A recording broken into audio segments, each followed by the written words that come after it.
When learning about Buddhism, you will surely see people mentioning a lot about the goal of Buddhism, which is enlightenment and liberation from the cycle of birth and death. And sometimes you will wonder if the goal of Buddhism is always enlightenment and liberation. If my goal is simply to have a happy, peaceful life right in this very life, is that okay? The answer is yes, because not everyone who initially comes into contact with Buddhism is for enlightenment and liberation. Even Shakyamuni Buddha, in the Ghatikara Sutta, said that in the past he was just an ordinary young man named Jotipala. He did not respect monks but called them bald people. However, a friend named Ghatikara begged him to go listen to Buddha Kassapa preach, and after that he had faith in Buddhism, and became a monk. After countless reincarnations, he became the Shakyamuni Buddha he is today. Therefore, the goal of a happy and peaceful life is still consistent with Buddhism, and fortunately, the Buddha also shows us the practice path to achieve the above goal, which is to practice the Mundane Noble Eightfold Path. Surely you will wonder about the concept of the Mundane Noble Eightfold Path, because before you have only heard about the Noble Eightfold Path. However, in the Mahakattarisaka Sutta, the Buddha gave very clear instructions that there are two paths, the Mundane Noble Eightfold Path and the Supra-mundane Noble Eightfold Path. The Mundane Noble Eightfold Path includes 8 branches of merit, which means helping life to be happy and peaceful. And the Supra-mundane Noble Eightfold Path includes 10 branches of the path, for the goal of enlightenment and liberation. We can simply understand that, the Supra-mundane Noble Eightfold Path is suitable for monks, and the Mundane Noble Eightfold Path is suitable for Buddhists like us. So in today's video we will learn about the Mundane Noble Eightfold Path. Please watch the entire video patiently, and you will find the right path based on the scriptures, to achieve a happy, peaceful life, that you cannot find in any other video source.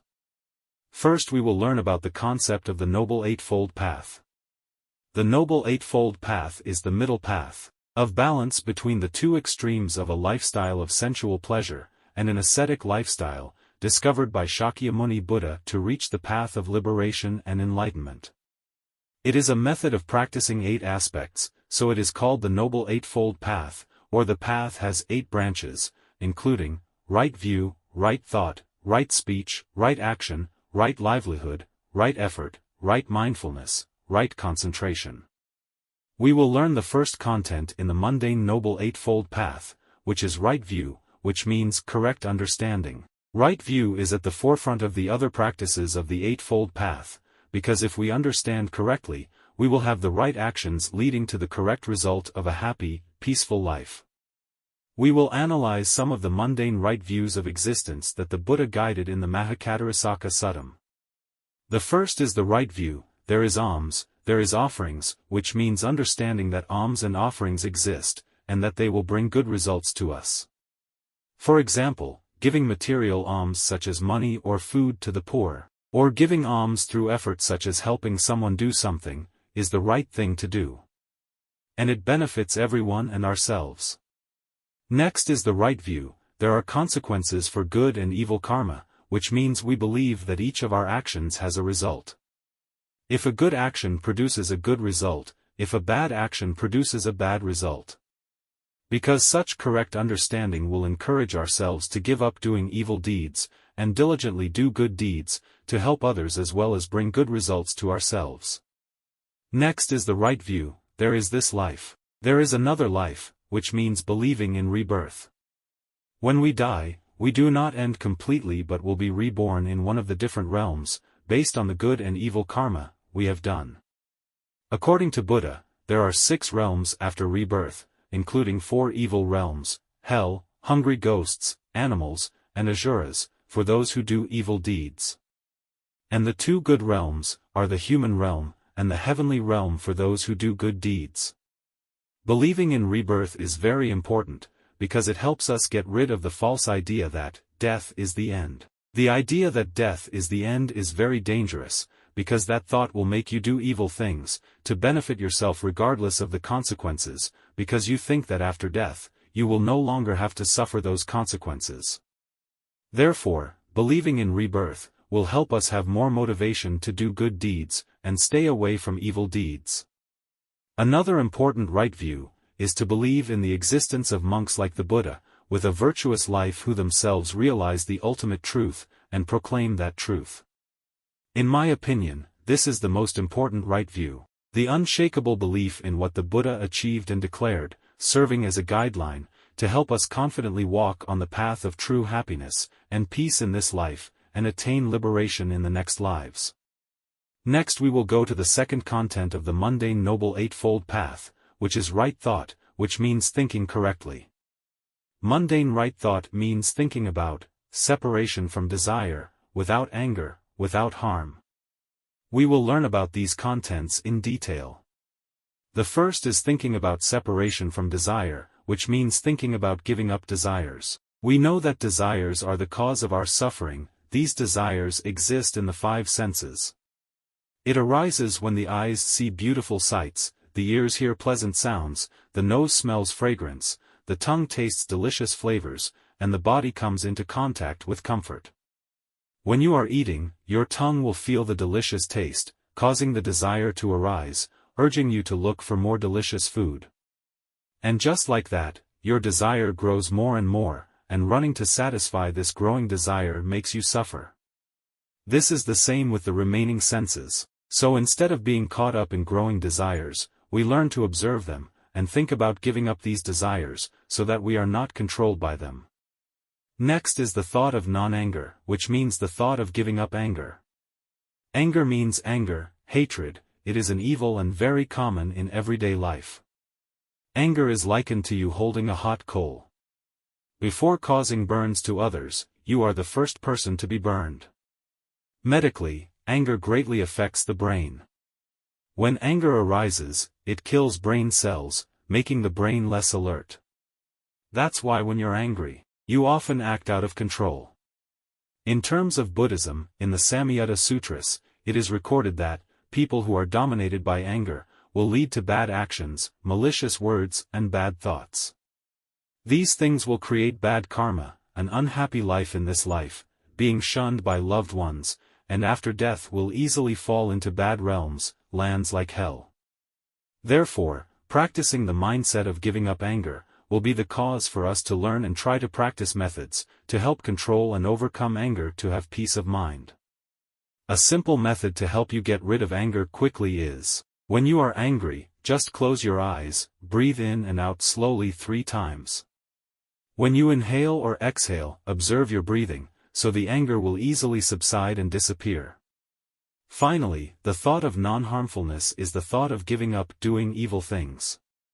The core of Buddhism is to diligently do good deeds, avoid doing evil, and keep a pure mind.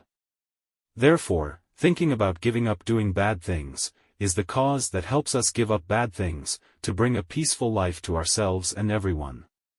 Next we will go to the third content of the Mundane Noble Eightfold Path, which is right speech, which means speaking the right words.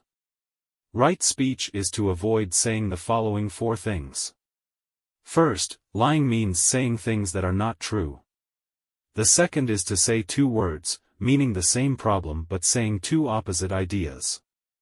Third is saying malicious words, meaning words that hurt others. Fourth, speaking frivolously means saying empty words. We know that words have great power. A sentence can make someone happy, but sometimes it can bring suffering or worse, it can kill someone.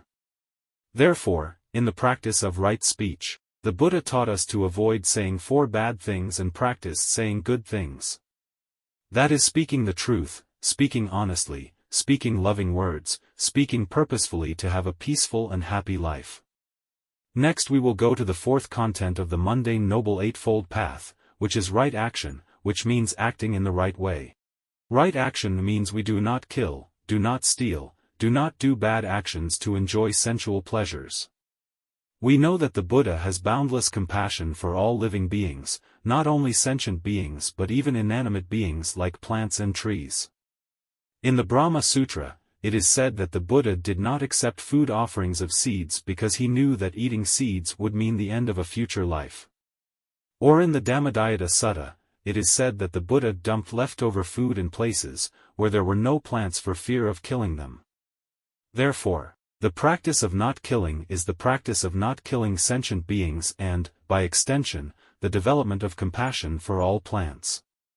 In particular, the Buddha mentioned not doing evil things, to achieve satisfaction of the desires of the senses. For example, because we want to be satisfied with delicious food, we steal from others, or to satisfy physical desires, we have an affair. This is an important practice, because in life we see that many people, because they want to make money, are willing to do evil things to others such as fraud, robbery, and harm. Therefore, we must always understand the dangers of desires, and think about eliminating desires, leading to the result that we will not do evil things driven by desires. That means we are practicing right action guided by right view and right thought. Next we will go to the fifth content of the Mundane Noble Eightfold Path, which is right livelihood, which means right living. Right livelihood is to maintain life with honest work, not doing evil jobs such as animal butchers, fraud, selling things that are harmful to humans such as selling weapons, poison. In fact, the distinction between what work is right livelihood, and what is not right livelihood has a very thin line. We just need to remember that, no matter what job we do, as long as it does not harm or cause suffering to others, it can be considered right livelihood. Because practicing Buddhism does not have to follow rigid principles, but is mainly about training the mind, such as love and compassion for all living beings. Next we will go to the sixth content of the Mundane Noble Eightfold Path, which is right effort, which means the effort to do the right things. Right effort means we make an effort to eliminate bad deeds such as wrong views, wrong thoughts, wrong speech, wrong livelihood, and wrong action in order to strive to practice good deeds such as right view, right thought, right speech, right action, right livelihood. Practicing right effort is practicing the following four things. We make efforts to prevent evil when it has not yet arisen, to destroy evil when it has arisen, to produce goodness when it has not yet arisen, to increase goodness when it has arisen. In short, right effort is the effort aimed at doing good things, and eliminating bad things. Next we will go to the seventh content of the Mundane Noble Eightfold Path, which is right mindfulness, which means correctly recognizing the things happening within us. Right mindfulness is knowing clearly what is happening in us at the present moment, distinguishing whether it is good or evil. If it is evil, we immediately eliminate it, and if it is good, we abide in it. For example, when we are angry and say words that hurt others, at that moment we realize that we are saying wrong words, which is unwholesome, and we should give up and speak right words instead. One of the simple methods to practice mindfulness is the breathing observation meditation method. When you breathe in, you realize you are breathing in, when you breathe out, you realize you are breathing out. Practicing breathing observation meditation every day will help you practice the ability to observe your body and mind, to apply it in practicing mindfulness of speech and actions. Finally we will come to the eighth content of the Mundane Noble Eightfold Path, which is right concentration, meaning the correct concentration of thoughts. Right concentration is the attainment of 4 levels of meditation, also known as jhanas, which are the first jhanas, second jhanas, third jhanas and fourth jhanas. Simply put, right concentration is the result of our meditation. Right concentration plays a very important role in developing wisdom and achieving liberation. Describing the states of these 4 levels of meditation will take a lot of time, and requires a separate video to explain. Therefore, within the scope of this video, I only mention 2 extremely important issues that you need to pay attention to before meditating, to avoid encountering undesirable consequences when meditating. First, the Buddha said that, when you achieve a state of concentration when meditating, that is supported by the 7 factors of right view, right thought, right speech, right livelihood, right action, right effort, and right mindfulness, then it is called right concentration. That means you must have a clean life, for the concentration achieved when meditating, to be right concentration, otherwise it is wrong concentration. That is why some people easily achieve peace of mind when meditating, while others do not or feel headaches, or have unusual results. So the advice is that, you should keep a clean life before meditating, you cannot do bad things during the day, and then meditate at night, and hope that your mind will be at peace. That is impossible. Second, when reaching the state of concentration of the first jhanas, the Buddha described the monk as being separated from desire, separated from evil and unwholesome dharmas, attaining and staying in the first meditation, a state of joy and happiness born of separation from desire. The Buddha described that, when you achieve the state of concentration in the first jhanas, you will feel joy, but that joy must be due to separation from desire, meaning you no longer have any desires. Therefore, if when meditating, you still have desires in your mind, such as attaining supernatural powers, or seeing Buddhas, you should be careful, because it is very easy to fall into the world of fantasy. This experience is like when you sleep and dream that you are in heaven or that you can fly. These are experiences that are contrary to the right concentration that the Buddha described. Therefore, it is best that when meditating, you should let your mind be at ease, without expectations, separation from desires, separation from evil things, that is desires to achieve a state of right concentration.